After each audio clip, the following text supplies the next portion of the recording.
Баршаңызға қайырлы күн. Бүгін үй жағдайында осындай өте жұмсақ әрі дәмді болып шығатын нан пісіретін боламыз.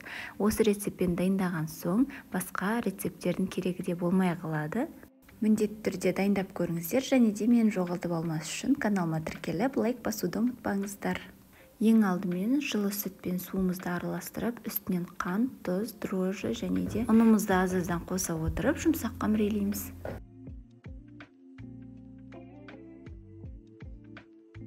Қамырелеп болған соң алақанымызға сұйық май құйып, барлығын қамырдың бетіне жағып, тағы да бір басып шығамыз.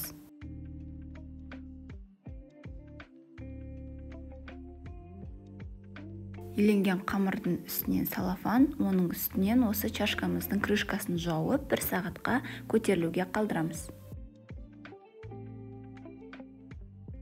1 сағаттан кейін ашқан қамырымызды теңдей 2 бөлікке бөліп аламыз, және де противеньге біреуін осылайша қолмен жайып шығамыз.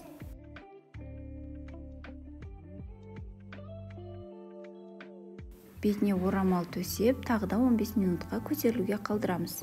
Мінекей, байқасаңыздар, қамырымыз 2 есе болып көтерілді. Енді осылайша қолымызбен видеодағыдай басып шығамыз.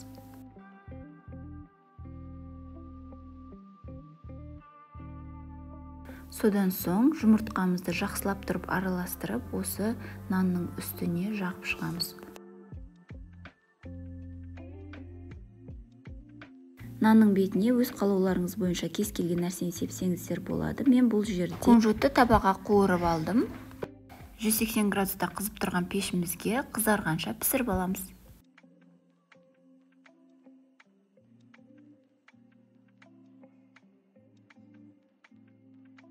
Осымен біздің өте дәмді болып шығатын нанымыз дайын болды. Соңына дейін менімен болғандарыңызға рахмет. Ас болсын!